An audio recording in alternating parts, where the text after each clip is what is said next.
Welcome to a special edition of Road Buzz News. We're focusing on one of the most common causes of car crashes. Driving under the influence. DUI. Drunk driving. Driving while intoxicated. DWI. They all mean basically the same thing: driving when you're not as fully alert as you need to be. It's called impaired driving, and it's the country's most frequently committed violent crime. When you drink alcohol, it enters into your bloodstream. Impaired driving can be caused by a blood alcohol content, or BAC, in excess of the legal limit. Of course, if you're under 21, there is no legal limit, since we all know it's not legal to be drinking. But alcohol isn't the only problem. It could be illegal drugs, Prescription drugs, medications. or you've been cramming and you're too tired to drive. Impaired driving is involved in about 1 in 3 crash deaths. In fact, impaired driving causes a death every 48 minutes somewhere in this country. With the help of volunteers from SAD, Students Against Destructive Decisions, we're going to show you some situations that lead to impaired driving and what you can do to avoid becoming a victim. Our special team coverage starts with Nicole. It often begins when you're in a group setting, maybe at a place like a bowling alley, or at a friend's house.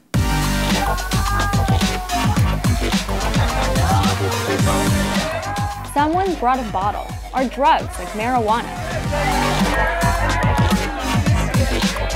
It's time to leave, and you see that the friend who's supposed to drive you home isn't acting right. Sometimes the signs are obvious. I just got back from Cali, and it was Slurring words or walking unsteadily. But sometimes the signs are more subtle. Your friend might have passed out from being up late studying the night before, or new allergy medication may be making her sleepy, or just the fact that you saw her drinking. And she's supposed to be your ride home. How do you avoid being in this situation? First, you need to plan ahead. That means knowing safe ways to get home before you go out. Have a code to let your family and friends know that you need help. That way people don't think you're lame. Hey Dad, it's me. Do you still need me to pick up milk on the way home? You could use alternatives, get another friend to drive. Make sure you know how to get home. Don't leave it up to someone who's supposed to be driving you. Be prepared to use public transportation if it's safe to do so. Or call a taxi if you have to. Those are all great ideas worth remembering. But let's ratchet it up a notch. Scott takes it to the next level. Nicole, let's start with busting some common myths. Beer is less intoxicating than other kinds of alcohol. True or false? I guess true. What affects you isn't the type of alcohol, but rather the amount. So for example, while hard liquor has more alcohol per ounce than beer, people tend to down more beer. So you actually end up getting as much, if not more, alcohol. For the record, here's the definitions of one drink. Beer, 12 ounces. Wine, 5 ounces. 80 proof alcohol, 1.5 ounces. That's what you get in a shot. Alright, next question. Taking a cold shower or drinking hot coffee will sober you up. I think it's true. There's no quick and easy way to get sober, so even if your friend says he's okay to drive, don't believe it. The only way to ensure that your driving is not impaired is to be sober. You be the designated driver. That's why it's a great idea to use the buddy system. Promise to watch each other's back. And not let someone who's impaired drive. If it can be done safely, how would you stop a friend from driving? I would take the keys. Take away their keys. Take their keys away. Take their keys. Hide the keys. I definitely wouldn't let them drive though. Bottom line, don't let your friend drive. For Road Buzz News, I'm Scott. Even if your friend doesn't get behind the wheel, you may have another serious issue to deal with: alcohol poisoning. Christina is standing by with more on this. That's right, Sienna. Research shows that teens actually tend to drink more than adults do in a given situation. That can lead to binge drinking, which is having about 5 drinks at any one time. Joining me are first responder Maz and Joe, an experienced EMT. Maz, what is alcohol poisoning? Well, alcohol poisoning is when you have too much alcohol in a short time period, and it can be toxic. You're literally being poisoned by the alcohol. Joe, what does this poisoning do to you? This poisoning can affect your heart and gag reflex, so you could choke on your own vomit.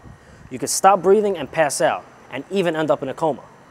Can it actually kill you? Yes, alcohol poisoning can be deadly, so it requires immediate medical attention. Maz, if we're with someone who we suspect has alcohol poisoning, what should we do? First thing, call 911. Don't let them lie down, keep them sitting in the upward position. If they're not conscious, lay them on their side, not on their back, and check for breathing. There are other things to do, but you need proper training. If nothing else, call 911. Great information. Thank you. You're welcome. Happy to help. Back to you, Sienna. You've no doubt heard it before. Car crashes are the #1 killer of teens, and as we've been reporting, impaired driving is a major cause of crashes. Yet as Karina tells us, too many teens find themselves in vehicles being driven by people who shouldn't be driving. Peer pressure is a surprisingly powerful force. Kids who know to never get into a car with an impaired driver often do. Should we be doing this? You gotta ride home. I don't know how I feel about this. Because they're afraid that their friends won't think they're cool. They're too shy to speak up. They do it because they want to fit in. Because they don't want to be called a wimp. Or a loser. Then you trust the person. You do it because everyone else does it, I guess. You may not know that the driver has been drinking or whatever until it's too late. It's never too late. If you're in a car and suspect the driver's impaired, you have to get out. One technique is called the 2 Ps. Bro, can you stop the car? I really gotta pee. Dude, stop the car. I think I'm gonna puke. Yes, a bit extreme, but the 2 Ps work. Of course, you can always come up with your own method.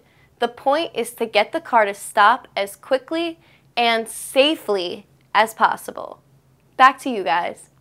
That's it for this special edition of Road Buzz News. Thanks for watching and be safe.